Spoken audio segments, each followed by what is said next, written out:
बिस्मिल्लाहिर्रहमानिर्रहीम।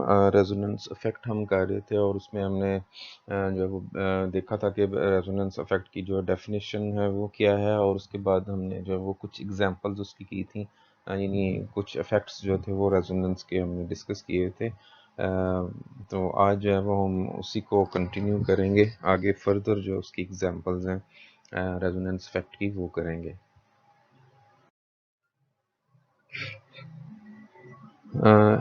इसमें जो हमारे पास एग्जांपल जो हम आज नेक्स्ट करेंगे, जहाँ से स्टार्ट करेंगे, ये है decrease in the bond lengths of the molecules. जो हमारे पास ये एग्जांपल हमने पीछे भी की थी इथाइल क्लोराइड और विनाइल क्लोराइड की, जब हमने डाइपोल मूवमेंट की बात की थी कि डाइपोल मूवमेंट के ऊपर जो है वो रेजोनेंस का इफेक्ट क्या आता है। यहाँ पे अब जो है वो हम इसको in terms of bond length जो है वो डिस्कस करेंगे। बॉन्ड लेंथ जो है ये थोड़ा उस वक्त तब भी जो है वो प्रीवियस लेक्चर में भी थोड़ा सा मैंने बॉन्ड लेंथ का जो है वो जिक्र किया था कि हमारे पास जो बॉन्ड लेंथ है उस इसमें जो है वो और तरह आती है, यानी इथाइल क्लोराइड में CCl, और यहाँ पे जो है वो CCl बॉन्ड लेंथ और होती है। हालांकि हमारे पास ये भी CH2Cl है, और इसमें जो विनाइल क्लोराइड है ये उसके भी यहाँ पे CH2Cl ही होता है। सॉरी, CHCl यानी CCl बॉन्ड होता है, यहाँ पे भी CCl बॉन्ड होता है और यहाँ पे भी CCl बॉन्ड होता है। तो हम CCl बॉन्ड लेंथ की जो है विनाइल क्लोराइड जो है उसमें देखते हैं। तो विनाइल क्लोराइड की जो CCl है, it is shorter than that in ethyl chloride because the contribution of the structure. This indicates greater electron density between carbon and chlorine than expected from one bonding electron pair as C and Cl as this ethyl chloride. अब इसमें होता ये है कि जब यहाँ पे जो हमारे पास जो विनाइल क्लोराइड है, उसमें यहाँ पे डबल बॉन्ड होने की वजह से जो मालिक्यूल है उनमें उसमें रेजोनेंस आ जाती है, और Cl के इलेक्ट्रॉन जो है वो लोन पेयर यहाँ पे शिफ्ट होता है और यहाँ का डबल बॉन्ड ये आगे शिफ्ट हुआ हुआ। तो इस वजह से क्या होता है कि इलेक्ट्रॉन डेंसिटी जो है वो इस CCl बॉन्ड में इंक्रीज हो जाती है, और ये जो हमें CC बॉन्ड है इसमें वो इलेक्ट्रॉन डेंसिटी इंक्रीज हो जाती है। अब जो बॉन्ड लेंथ है, यानी अगर हम यहाँ पे CC बॉन्ड लेंथ की बात करें, कार्बन कार्बन बॉन्ड लेंथ, तो जैसे हमने यहाँ पे जो इसका एक्चुअल था वो यहाँ पे डबल बॉन्ड था, तो उसकी जो है वो हमारे पास नॉर्मल डबल बॉन्ड की जो CC नॉर्मल डबल बॉन्ड की जो लेंथ होती है वो 1.34 जो है वो एंगस्ट्रम होती है C डबल बॉन्ड C की। यहाँ पे जो वैल्यू आती है वो हमारे पास 1.38 आती है, और ये वो 1.38 है ये लेस देन सिंगल बॉन्ड है और ग्रेटर देन डबल बॉन्ड है C डबल बॉन्ड C। इसका मतलब है कि हमारे पास विनाइल क्लोराइड में जो CC बॉन्ड लेंथ है वो एक्चुअल जो हमारे पास C डबल बॉन्ड C है उसके इक्वल भी नहीं है, और C सिंगल बॉन्ड के equal C single bond C जो बॉन्ड लेंथ होती है नियर टू 1.54 एंगस्ट्रम होती है, और जो हमारे पास C double bond C normal जो है उसकी लेंथ 1.34 होती है। अब इसकी 1.38 आ रही है, और इसका मतलब ये है कि यहाँ पे बॉन्ड लेंथ जो है डबल बॉन्ड से ज़्यादा है। तो डबल बॉन्ड से ज़्यादा बॉन्ड लेंथ किसकी होती है, वो सिंगल की होती है, और अगर ये कंप्लीट सिंगल होता तो यहाँ पे 1.54 होती। अब ये कंप्लीट सिंगल भी नहीं है, ये आप कह लें कि in between the single and double bond है, और ये रेजोनेंस की वजह से है। और जब ये इलेक्ट्रॉन जो है वो रेजोनेट करते हैं और इलेक्ट्रॉन डेंसिटी की जो है वो डिस्ट्रीब्यूशन होती है, तो इसमें जो हमारे पास जो न्यूक्लियस रिपल्शन है वो मिनिमाइज होती हैं। जैसे हमने सिंगल और डबल बॉन्ड में कहा कि सिंगल बॉन्ड जो है उसमें पाई सिग्मा ओवरलैप होता है, पाई बॉन्ड में जो है वो पाई ओवरलैप होता है, और डेंसिटी जो बढ़ जाती है उन पाई इलेक्ट्रॉन्स की वजह से, पाई बॉन्ड्स की वजह से। तो वो जो है वो उसकी बॉन्ड लेंथ जो है वो सिंगल से शॉर्टर हो जाती है डबल बॉन्ड में, और ट्रिपल बॉन्ड में जो है वो मज़ीद बॉन्ड लेंथ जो है वो मज़ीद जो है वो शॉर्टर जो है वो हो जाती है। तो इसी तरह यहाँ पे क्योंकि ये कंप्लीट डबल और सिंगल नहीं बन रहे, इसलिए कोई भी हमारे पास कंप्लीट ना डबल के इक्वल आ रही है ना सिंगल के इक्वल आ रही है। तो जब रेजोनेंस आ गई तो रेजोनेंस में हम कहते हैं कि ये कंट्रीब्यूटिंग स्ट्रक्चर जो है वो एक्चुअल जो है उसका हाइब्रिड होगा। तो इसी तरह उनकी वैल्यूज़ जो है उनमें भी जो है वो डिफरेंस आता है, ना वो सिंगल बॉन्ड वैल्यूज़ आती हैं जो बॉन्ड लेंथ है, ना वो डबल बॉन्ड के इक्वल आती हैं। ओके जी, नेक्स्ट जो हम एग्जांपल करेंगे ये है basic strength of aliphatic and aromatic amines. The resonance concept is very useful to explain the basic strength of aliphatic and aromatic bases. Aromatic amines, due to are negative effect of aromatic ring are less basic than aliphatic amine. ये जो हम हमारा जो are negative है ये electron withdrawing resonance effect है। ये किसका होगा? ये हमारे पास जो रिंग है यानी जो बेंजीन रिंग है उसका जो इफेक्ट होता है वो आर नेगेटिव मींस के इलेक्ट्रॉन विदड्राइंग रेजोनेंस इफेक्ट होता है। Aniline is therefore less basic compared with ammonia or ethylamine or cyclohexylamine। ये हमारे पास जो है ये अमोनिया है, ये इथाइल अमाइन है और ये साइक्लोहेक्साइलमाइन है और ये एनिलीन है। इन सब की जो है वो अगर हम बेसिसिटी को देखें तो सबसे जो ये हमारे पास जो वैल्यूज़ हैं यहाँ पे ये पी के ए वैल्यूज़ हैं। जी ये पी के ए वैल्यूज़ हैं और पी के ए वैल्यूज़ बेसिक वैल्यूज़ में जैसे मैंने वाला बताया कि पी के बी अगर वैल्यूज़ हों, पी के बी अगर होगा तो फिर ये होगा कि जितनी पी के बी वैल्यू कम होगी उतना बेस आपका स्ट्रॉन्ग होगा। लेकिन अगर पी के ए वैल्यूज़ दी गई हैं आपको और बात जो है वो बेसिसिटी की हो रही है तो जिसकी पी के वैल्यू सबसे ज़्यादा होगी उसकी जो है वो बेसिसिटी जो है वो उतनी ही ज़्यादा होगी। तो अगर हम इनकी वैल्यूज़ देखें तो वैल्यूज़ में हमारे पास जो सबसे ज़्यादा वैल्यू है वो इसकी आ रही है साइक्लो हेक्साइल अमाइन की, ये 10.68 है यानी सबसे ज़्यादा बेसिक ये होगा। उससे कम जो है ये हमारे पास 10.67 आ रही है ये इथाइल अमाइन की। ये दोनों जो है वो कह लगे कि नियर नियर ही हैं। और फिर उससे कम जो है ये हमारे पास अमोनिया जो है इसकी 9.25 आ रही है और सबसे कम जो है वो एनिलीन की आ रही है जो कि 4.62 है और ये डिफरेंस जो है वो बहुत ज़्यादा आ रहा है। ये डिफरेंस जो है वो अगर आप देखें तो हमारे पास ये जो सेट है ये तीन का ये जो सेट है इसमें वैल्यूज़ का डिफरेंस जो है वो इतना ज़्यादा नहीं है। यानी ये दो तो हमारे पास जो ये तो बिल्कुल ही मतलब आप कह लें कि नियर नियर वैल्यूज़ हैं, इसका थोड़ा सा डिफरेंस आ रहा है। लेकिन ये जो हमारे पास एनिलीन की वैल्यू है इसमें बहुत ज़्यादा डिफरेंस आ रहा है। अब ये डिफरेंस जो है वो क्यों है और स्पेसिसिटी को आप जो है एक्सप्लेन कैसे करेंगे? एक्सप्लेन करते वक्त आपने जो है वो इनके इंडक्टिव इफेक्ट और जो रेजोनेंस इफेक्ट्स हैं वो उनको हमने जो है वो इस यहाँ पे करना है।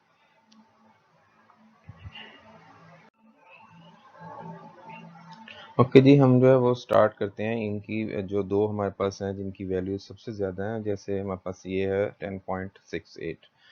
10.68 वैल्यू है। यहाँ NH2 जो है इसके ऊपर आपको पता है नाइट्रोजन के पास यहाँ पे एक लोन पेयर होगा और वही लोन पेयर जो है वो इसकी बेस स्ट्रेंथ को डिफाइन करता है। यानी इसकी जो बेस एप्लीके जो आप कह लें जो इसकी डेफिनेशन है इसको एज ए बेस जो है NH2 एक्ट करता है कि ये इलेक्ट्रॉन डोनर है जो हमारे पास जो अमाइनो ग्रुप है। तो अमाइनो ग्रुप जो है इसमें क्योंकि नाइट्रोजन के पास लोन पेयर होता है और वो लोन पेयर नाइट्रोजन ने डोनेट करना होता है और उसी की वजह से ये बेसिक है। अब यहाँ पे जो नाइट्रोजन है इसके पीछे जो ये रिंग बना हुआ है ये देखें तो ये साइक्लो हेक्सेन है जो हमारे पास, इसमें कोई भी डबल बॉन्ड नहीं है। तो इसका मतलब ये है कि यहाँ पे कोई रेजोनेंस जो है वो नहीं होगी। रेजोनेंस जब नहीं होगी तो जो आपका लॉन पेयर है वो इस नाइट्रोजन के ऊपर ही स्टे करेगा और वो फिर इजीली जो है यहाँ से अवेलेबल होगा। इसी तरह जो है हमारे पास इथाइलमाइन में भी ऐसा ही होगा। लेकिन अब इन दोनों की जो है वैल्यू ये अमोनिया में देखें NH3 जो है इसमें भी नाइट्रोजन के ऊपर ही लोन पेयर होगा, यानी ये जो तीनों हैं इनमें रेजोनेंस नहीं हो रही, तो लोन पेयर जो है इन तीनों में अवेलेबल है एट दी नाइट्रोजन के ऊपर ही जो है वो होगा। और जब अब इनमें क्यों डिफरेंस आ रहा है, तो हमने जो है वो जब इंडक्टिव इफेक्ट की बात की थी तो उसमें हमने कहा था कि जो हमारे पास जो अल्काइल ग्रुप हैं जैसे CH3 है या C2H5 है, ये सारे जो हैं वो इलेक्ट्रॉन डोनेटिंग इंडक्टिव इफेक्ट इनका होता है। और ये भी हमने कहा था कि जितना ग्रुप जो है वो उसका साइज बड़ा होगा उतना जो है वो अल्काइल ग्रुप का इंडक्टिव इफेक्ट जो है वो ज़्यादा होगा। यहाँ पे आप देखें तो ये 6 कार्बन रिंग है और इसका जो है वो इलेक्ट्रॉन डोनेटिंग इंडक्टिव इफेक्ट ज़्यादा है। जब इसका इफेक्ट जो है वो इलेक्ट्रॉन डोनेटिंग होगा तो वो नाइट्रोजन के ऊपर जो इलेक्ट्रॉन पेयर है उसको यहाँ से रिपल्शन मिलेगी और उस रिपल्शन की वजह से ये लोन पेयर सबसे ज़्यादा जो इजीली अवेलेबल होगा वो इस साइक्लोहेक्साइल अमाइन में होगा उस रिपल्शन की वजह से। इसी तरह जो हमारे पास इथाइल अमाइन है इसमें भी ये C2H5 है, ये इसका इंडक्टिव इफेक्ट जो है वो इलेक्ट्रॉन डोनेटिंग है, तो यहाँ पे भी ये रिपल्शन आप कह लें कि होगी और उस डोनेटिंग इफेक्ट की वजह से इस नाइट्रोजन को भी इजीली जो है वो अपना इलेक्ट्रॉन जो है वो पेयर वो इजीली जो है वो कर सकती है डोनेट। और जो स्मॉल डिफरेंस आ रहा है दोनों की वैल्यूज़ में वो इसलिए है कि ये हमारे पास जो है वो कह लें थोड़ा लार्ज इसका है अल्काइल ग्रुप और इसका जो है वो 2 कार्बन यानी स्मॉल अल्काइल ग्रुप है। और जबकि हमारे पास अमोनिया में कोई भी इलेक्ट्रॉन डोनेटिंग इफेक्ट नहीं है, यहाँ पे नाइट्रोजन के साथ तीनों ही हाइड्रोजन्स हैं और वो तीनों हाइड्रोजन होने की वजह से इसके ऊपर कोई इंडक्टिव इफेक्ट ऐसा नहीं होगा जो नाइट्रोजन के लोन पेयर के ऊपर रिपल्शन काज करे। इसमें अमोनिया में जो है वो इसकी वैल्यू जो है हमारे पास जो नॉर्मल वैल्यू है उसकी वो 9.25 बेसिक पीके जो वैल्यू है वो वही आएगी। ओके, अब देखें हमारे पास जो एनिलीन है, एनिलीन के ऊपर जो लोन पेयर है नाइट्रोजन के ऊपर वो एक्चुअली क्या होगा कि वो रेजोनेट कर जाता है और वो लोन पेयर नीचे रिंग में जो है वो चला जाता है और एनिलीन जो है इसमें अब इसका जो अफेक्ट है वो इलेक्ट्रॉन डोनेटिंग अफेक्ट है एनिलीन का। और एनिलीन क्योंकि हम यहाँ पे जो इफेक्ट देख रहे हैं वो एक्चुअली हम एनिलीन के साथ जो अटैच हैं उनका देख रहे हैं। जैसे हमने यहाँ पे कहा कि जी हाइड्रोजन अटैच हैं, यहाँ पे C2H5 अटैच है, यहाँ पे ये है, तो यहाँ पे NH2 के साथ ये रिंग अटैच है। जो रिंग होता है, जो बेंजीन रिंग है, उसका जो रेजोनेंस इफेक्ट है वो इलेक्ट्रॉन विथड्राइंग इफेक्ट होता है और इलेक्ट्रॉन विथड्राइंग इफेक्ट की वजह से जो लोन पेयर है जो हम कहेंगे कि यहाँ पे जो लोन पेयर होगा नाइट्रोजन के पास, वो लोन पेयर जो है वो यहाँ पे शिफ्ट हो जाएगा और हमारे पास ये जो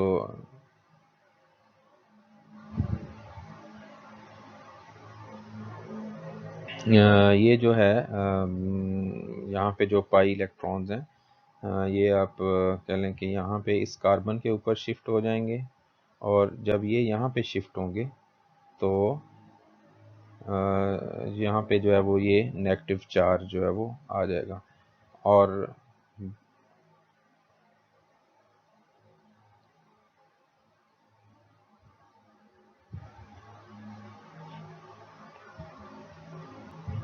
जब ये यहाँ पे नेगेटिव चार्ज आएगा तो ये बॉन्ड जो है वो फर्दर आगे जो है वो शिफ्ट हो जाएगा। तो इस तरह जो है ये हमारे पास जो है वो रिंग ये जो बनेंगे इसमें थोड़ा सा इसको मैं ये ख़त्म करता हूँ। ये जो हमारे पास है आप कह लें कि एक यहाँ से जो इलेक्ट्रॉन पेयर अगर हम यहाँ कहते हैं कि यहाँ पे मूव करेगा तो ये थोड़ी इनकी जो है वो थोड़ी उस तरह से नहीं बनी हुई। यहाँ से ये इलेक्ट्रॉन जो हैं ये आप कह लें कि इस जो नेक्स्ट कार्बन है इसके ऊपर मूव करेंगे, और ये जो नेक्स्ट यहाँ पे जब मूव करेंगे, ठीक है, तो ये यहाँ पे तो डबल बॉन्ड आ जाएगा और यहाँ पे नेगेटिव चार्ज आ जाएगा जैसे ये है।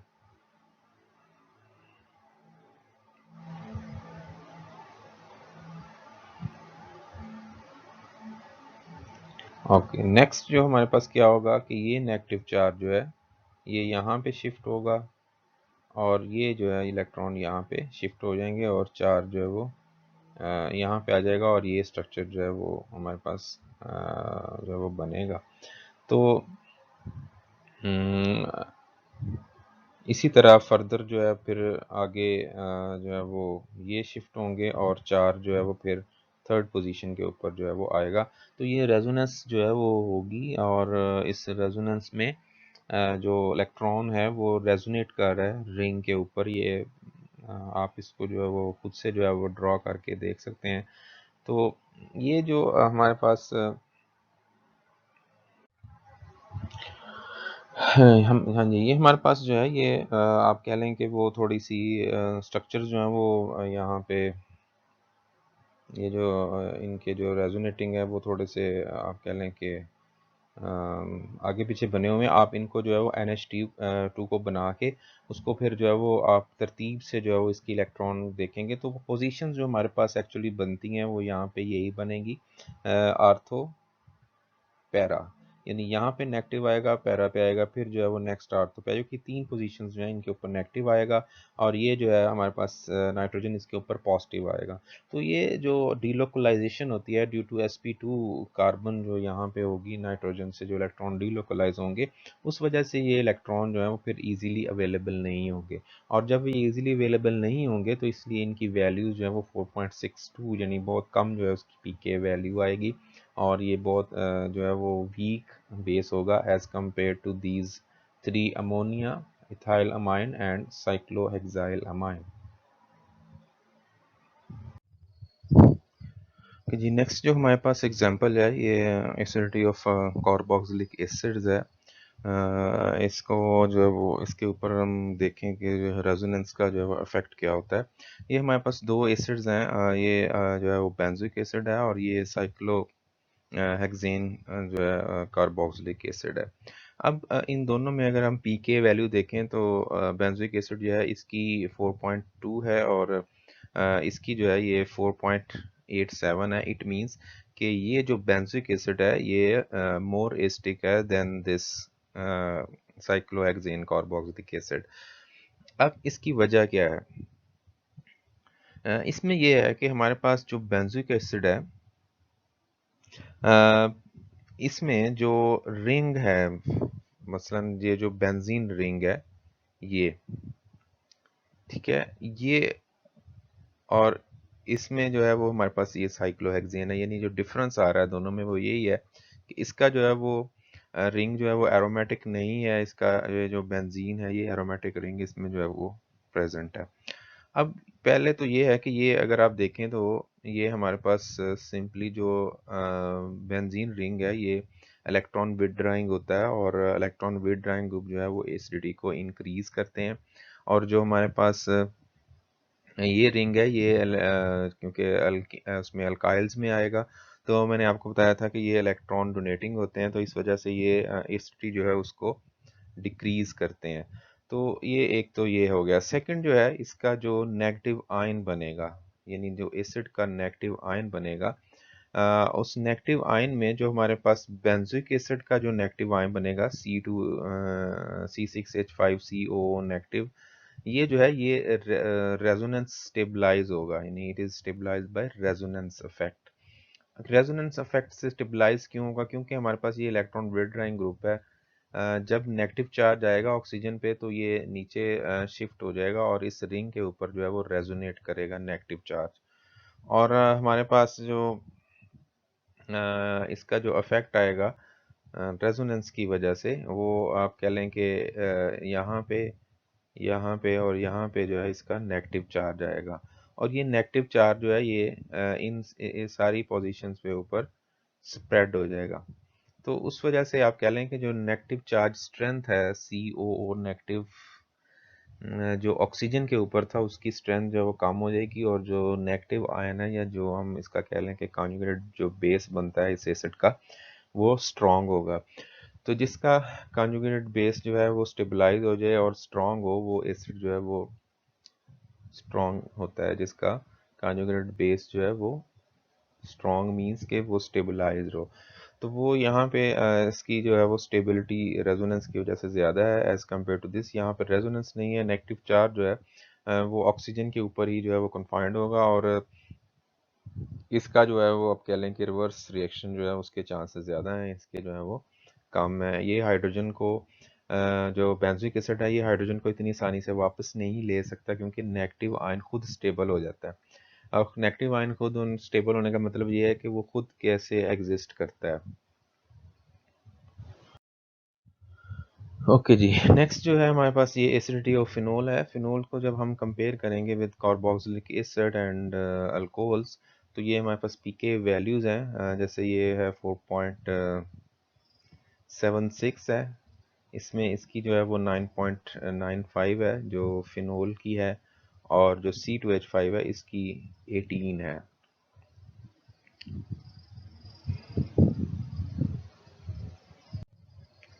अब इसमें जो है सबसे कम वैल्यू जो है वो हमारे पास इसकी है एसिटिक एसिड की। एसिटिक एसिड जो है इसमें आप देखें तो इसका जो नेगेटिव आयन बनता है CH3COO नेगेटिव, ये भी रेजोनेंस स्टेबलाइज्ड है। रेजोनेंस स्टेबलाइज है। अगर आप इन तीनों में देखें तो जो रेजोनेंस होगी वो एक एसिटिक एसिड में होगी, सेकंड इस फिनोल का जो नेगेटिव बनेगा उसमें भी रेजोनेंस होगी, और जो ये C2H5 है इसमें रेजोनेंस नहीं होगी। इसका जो नेगेटिव चार्ज है वो ऑक्सीजन के ऊपर ही होगा, और जो है हमारे पास ये कह लें कि इलेक्ट्रॉन डोनेटिंग ग्रुप भी है। तो ये जो है सबसे वीक हमारे पास अल्कोहल जो है वो सबसे वीक बेस है इन तीनों में से। अब इसको तो हम इसमें तो रेजोनेंस नहीं है, इसका डिफरेंस ये है। अब इन दोनों में रेजोनेंस है, इनका अगर हम कंपैरिजन करें तो जो ये बनता है 4.76 इसकी वैल्यू है, इट मीन्स कि ये स्ट्रॉन्ग है, और रेजोनेंस दोनों में है। अब ये क्यों स्ट्रॉन्ग है? ये जो हमारे पास बनता है जो एसिटिक एसिड का नेगेटिव आयन बनता है, it is stabilised due to delocalisation of negative charge on two oxygen atom. यानी इसमें जो रेजोनेंस होती है उस रेजोनेंस में जो चार्ज आता है वो दोनों में ऑक्सीजन के ऊपर है। यानी अगर यहाँ पे देखें तो ये भी उसके ऊपर ही है ऑक्सीजन पे, और अगर ये चार्ज हम कहते हैं कि जी यहाँ शिफ्ट हुआ है और ये नेगेटिव इलेक्ट्रॉन यहाँ पे चले गए हैं, तो हमारे पास ये स्ट्रक्चर बनेगा। तो इसमें भी आप देखें तो ऑक्सीजन के ऊपर ही नेगेटिव चार्ज है। अब जब दोनों कंडीशंस में जो आप कह लें कि जो हमारे पास रेजोनेंस में जो स्टेबलाइजेशन है वो उसमें दोनों में जो है वो चार्ज ऑक्सीजन के ऊपर ही है।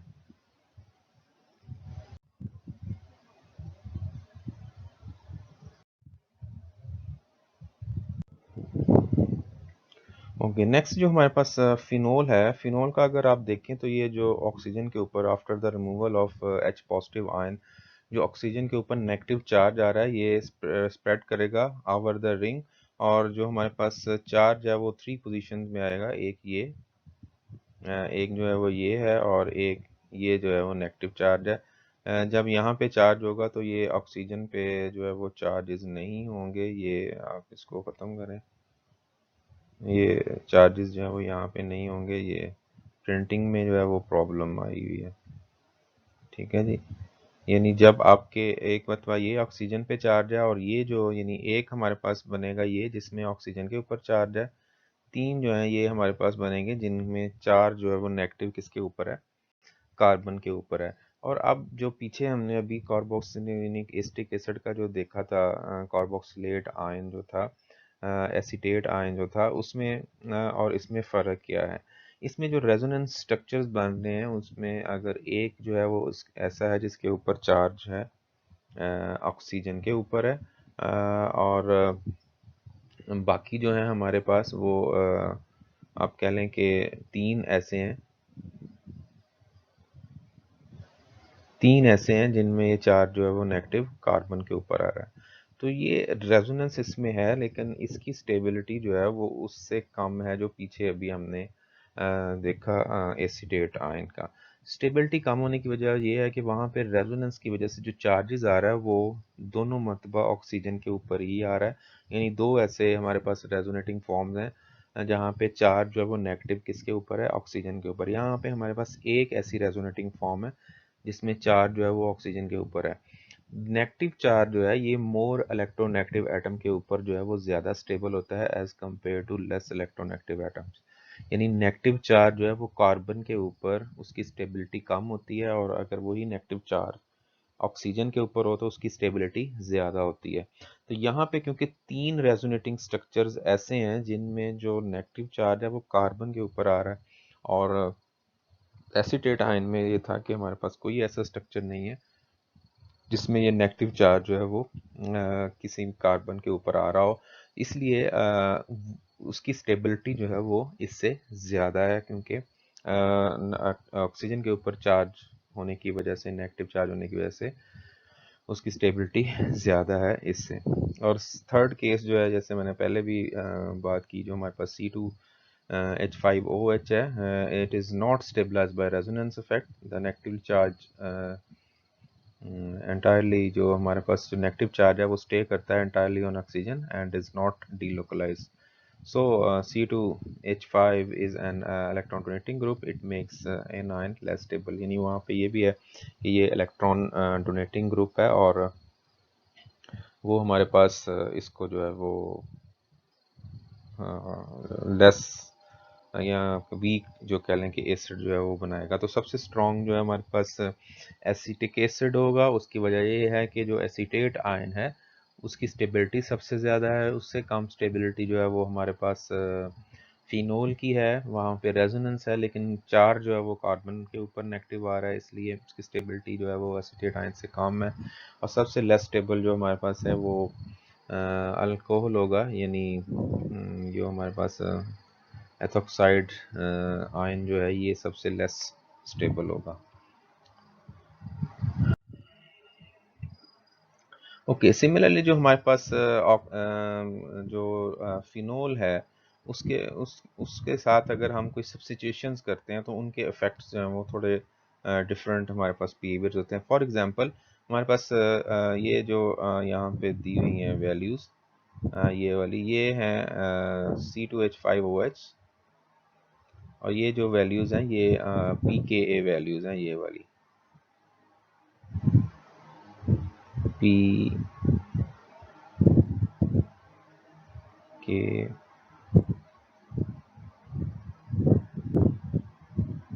ठीक है, ये इनकी pKa वैल्यूज़ हैं। और pKa वैल्यूज़ अगर देखें तो जो हमारे पास C2H5OH है इसकी 9.95 है।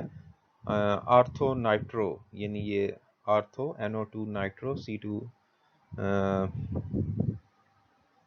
H4OH होगा।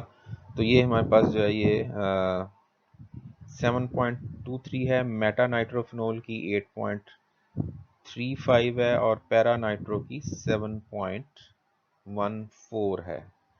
अब इसमें से देखें तो सबसे कम जो है ये वैल्यू यहाँ पे जो आ रही है ये आर्थो नाइट्रोफिनोल की है।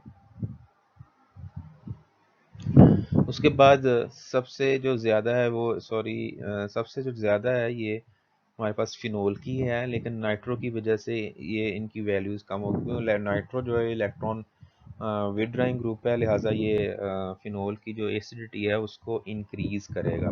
तो इस वजह से अगर नाइट्रो लग जाए आर्थो या मेटा या पैरा पे तो ये 9.95 से जो वैल्यू है कम होके ये 7.23, 8.3 और 7.14 जो आती है। अब इसमें जो सबसे कम वैल्यू है ये हमारे पास पैरा की है। ये देखें पैरा की जो वैल्यू है ये 7.1 है। उसके बाद यानी अगर आप इसको कहें तो नंबर 1 ये है, नंबर 2 जो है हमारे पास ये आएगा, और नंबर 3 पे जो है ये मेटा आएगा, नंबर 4 पे जो है वो ये आएगा फिनोल। नंबर 1 पे जो है ये हमारे पास पैरा नाइट्रोफिनोल है, सबसे पहले हम जो है देखते हैं कि आर्थो मेटा पैरा की जो वैल्यूज़ हैं उसमें क्यों फ़र्क आ रहा है। जो नाइट्रोजन है, जो हमारे पास नाइट्रो ग्रुप है, इसके दो तरह के इफेक्ट हैं। एक हमारे पास है इसका इंडक्टिव इफेक्ट, एक है इसका रेजोनेंस इफेक्ट। इंडक्टिव इफेक्ट जो है ये आपको पता है कि ये थ्रू चेन यानी थ्रू सिग्मा बॉन्ड ऑपरेट करेगा, और जितना ग्रुप जो है वो दूर होगा उतना उसका इंडक्टिव इफेक्ट जो है वो कम होगा। लेकिन रेजोनेंस इफेक्ट जो है ये इसकी पोजीशन जो है वो भी काउंट करती है, क्योंकि जब चार्जेस मूव करेंगे तो हम ये भी देखेंगे कि रेजोनेंस में नाइट्रोजन का जो इफेक्ट है वो ऑक्सीजन के ऊपर जा रहा है या नहीं। हमारे पास ये जो दो पोजीशंस हैं, एक ये पैरा नाइट्रो है और ये जो है वो आर्थो नाइट्रो है। इन दोनों में अगर आप देखें तो जब इलेक्ट्रॉन जो है विड्रॉ होंगे बाय द नाइट्रोजन तो ऑक्सीजन के ऊपर उसका अफेक्ट जाएगा। मसलन अगर आप यहाँ पे देखें तो यहाँ से देखें, इस ये इलेक्ट्रॉन विड्रॉ किए नाइट्रोजन ने और ये यहाँ पे शिफ्ट हो गए तो ऑक्सीजन के ऊपर ये नेगेटिव चार्ज आ गए। अब ये इलेक्ट्रॉन जब यहाँ पे शिफ्ट होंगे तो ये बॉन्ड इस जगह पे शिफ्ट होगा और ये चार्ज जो है वो इस जगह पे शिफ्ट हो जाएगा। ये इफेक्ट है हमारे पास पैरा नाइट्रो का। उसके बाद जो हमारे पास आर्थो नाइट्रो है, ये चाहे इस पोजीशन पे हो चाहे इस पोजीशन पे हो, दोनों में इसका सेम ही इफेक्ट होगा। ये भी जब इलेक्ट्रॉन जो है ये पाई इलेक्ट्रॉन विड्रा करेगा तो यहाँ पे नेगेटिव आएगा और इन इलेक्ट्रॉन्स को जो है वो फुलफिल करने के लिए यहाँ से चार्जेस जो है वो मूव करेंगे। अब ये जो दो हमारे पास आर्थो और पैरा जो हैं, इनमें जो इलेक्ट्रॉन नाइट्रो का इलेक्ट्रॉन विदड्राइंग रेजोनेंस इफेक्ट जो है वो ऑक्सीजन के ऊपर जा रहा है। लेकिन जो हमारे पास मेटा नाइट्रो है उसका अफेक्ट नहीं जाएगा, क्योंकि जब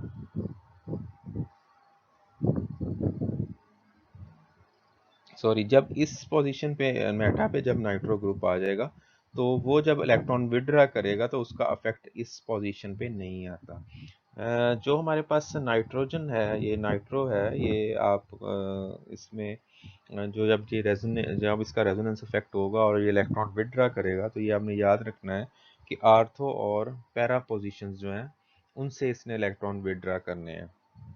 ठीक है, नंबरिंग हमने देख लिया है कि सबसे जो हमारे पास स्ट्रॉन्ग है वो पैरा है, और सबसे जो अब कह लें कि वीक जो है वो हमारे पास फिनोल है, और उससे जो वीक है यानी आर्थो मेटा पैरा की अगर बात करें तो सबसे वीक हमारे पास मेटा है और सबसे स्ट्रॉन्ग जो है वो पैरा है, और जो ऑर्थो है वो इन दोनों में आ रहा है।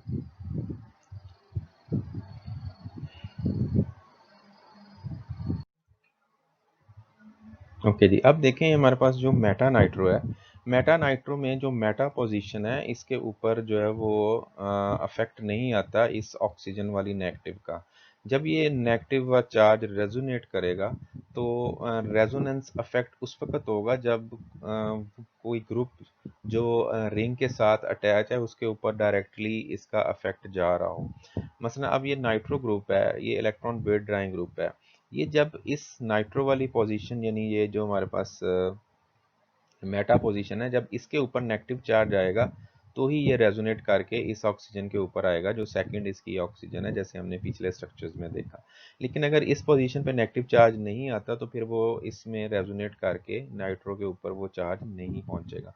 अब अगर हम देखें तो मेटा पोजीशन में हमारे पास जो चार्ज आएगा, यानी जब ये यहाँ पे डबल बॉन्ड शिफ्ट होगा तो ये वाले डबल बॉन्ड के जो इलेक्ट्रॉन है ये इस पोजीशन पे शिफ्ट हो जाएंगे और ये नेगेटिव चार्ज आएगा। ठीक है, फिर ये बॉन्ड जब यहाँ पे शिफ्ट होगा इस पोजीशन पे तो नेगेटिव चार्ज जो है वो, यानी जब ये बॉन्ड यहाँ पे शिफ्ट होगा तो ये बॉन्ड जो है इसने इस पोजीशन पे शिफ्ट हो जाना है, ये जो हमारे पास सेकंड फॉर्म बन रही है।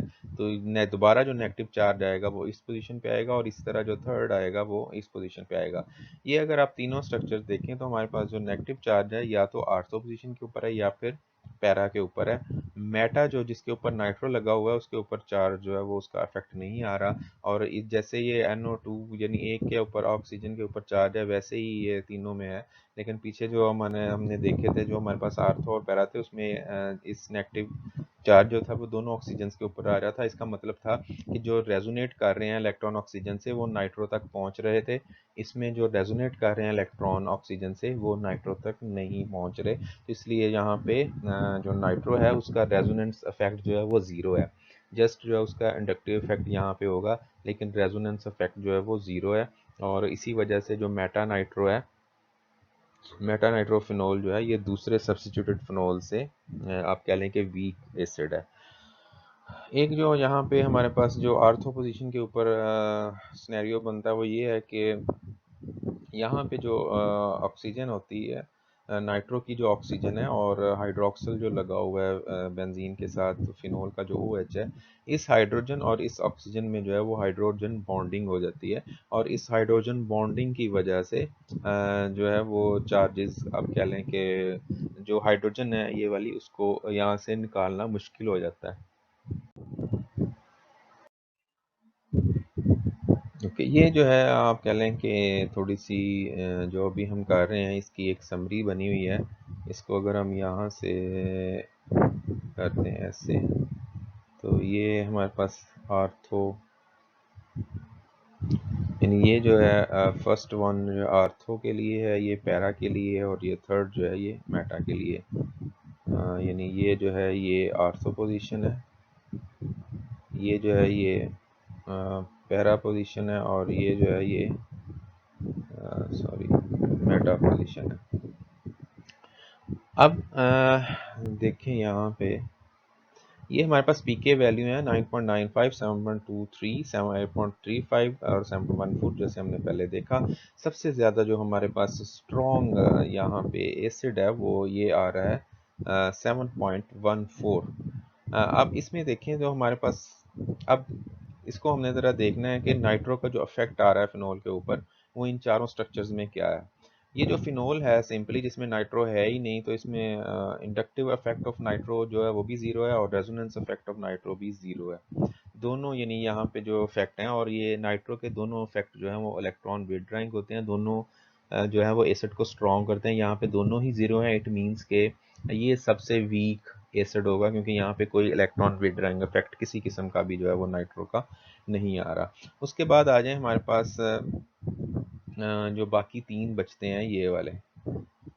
इन तीनों में अगर आप देखें तो वन बाय वन हम इसको अगर कंपेयर करें, तो ये जो है नाइट्रो ऑर्थो पोजीशन के ऊपर जो है इसका इंडक्टिव इफेक्ट सबसे ज़्यादा है। क्यों 3 नेगेटिव लगाने का मतलब ये है कि ये सबसे करीब है। ये तीन हमारे पास पोजीशंस हैं, तो तीनों को कंपेयर करने के लिए हमने 3 नेगेटिव लगाए हुए हैं, ताकि जस्ट ये फॉर आप कह लें इंडिकेशन के सबसे ज़्यादा जो इलेक्ट्रॉन विड्रॉइंग इंडक्टिव इफेक्ट है नाइट्रो का वो इस स्ट्रक्चर में है। और यहाँ पे जो इलेक्ट्रॉन विड्रॉइंग रेजोनेंस इफेक्ट है वो भी मौजूद है, और रेजोनेंस इफेक्ट जो है ये कम या ज़्यादा नहीं होता, ये या तो होता है या फिर नहीं होता। इंडक्टिव इफेक्ट जो है इसमें ये है कि जैसे जैसे आप दूर होते जाएंगे उसका इफेक्ट जो है वो कम होता जाएगा। अब जो हमारे पास मेटा पोजीशन है, इसमें देखें इंडक्टिव इफेक्ट जो है वो कम है as compare to ortho position, लेकिन यहाँ पे रेजोनेंस इफेक्ट जो है वो ज़ीरो है। इसमें आ जाए, इंडक्टिव इफेक्ट जो है ये सबसे कम है, और रेजोनेंस इफेक्ट जो है वो भी यहाँ पे मौजूद है। अब हम इसमें इन दोनों में से अगर इन तीनों में से आप देखें, तो ये एक ऐसा स्ट्रक्चर है मेटा जिसमें रेजोनेंस इफेक्ट नहीं है और इंडक्टिव इफेक्ट है।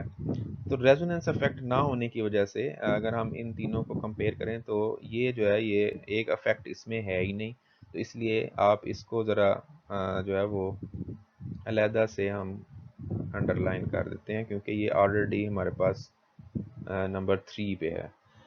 अब हमने जो कंपेयर करना है वो आप करेंगे इसको, यानी जो हमारे पास आर्थो नाइट्रो है और ये जो हमारे पास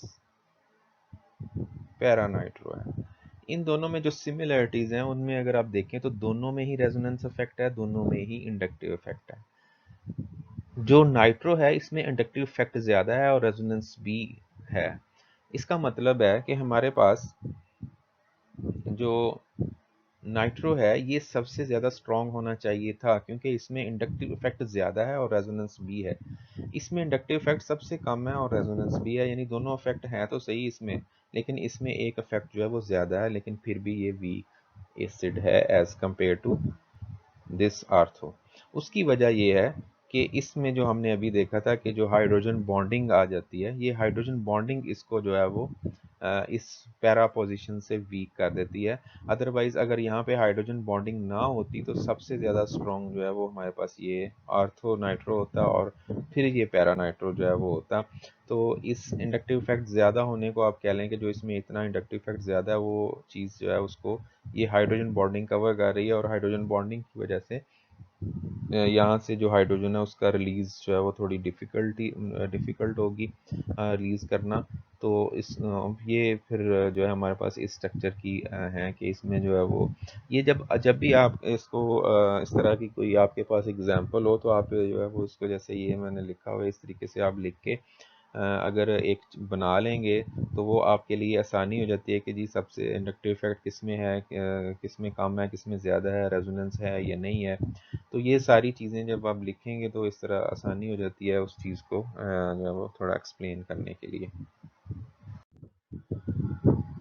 ये उसी की हमारे पास जो वैल्यूज़ थी, लेकिन इसके साथ साथ अगर आप देखें तो 2,4 डाई नाइट्रो जो है ये हमारे पास 4.01 है, यानी अगर दो हम नाइट्रो ग्रुप कर देते हैं 2 और 4 पोजीशन पे, ठीक है, और ये 2 और 4 पोजीशन जो है ये नेक्स्ट टू दी यानी ये आर्थो और कह लें कि पैरा ही होगी।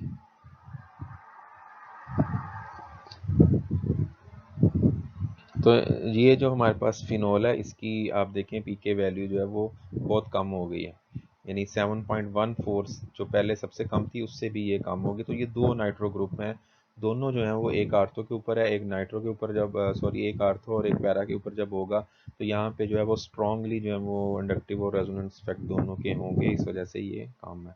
इसके साथ साथ अगर हम 3 ग्रुप लगा देते हैं नाइट्रो के, जैसे 2,4,6 ट्राई नाइट्रोफिनोल है, तो ये हमारे पास 1.02 आ जाएगा, यानी ये और एसिडिक हो जाएगा।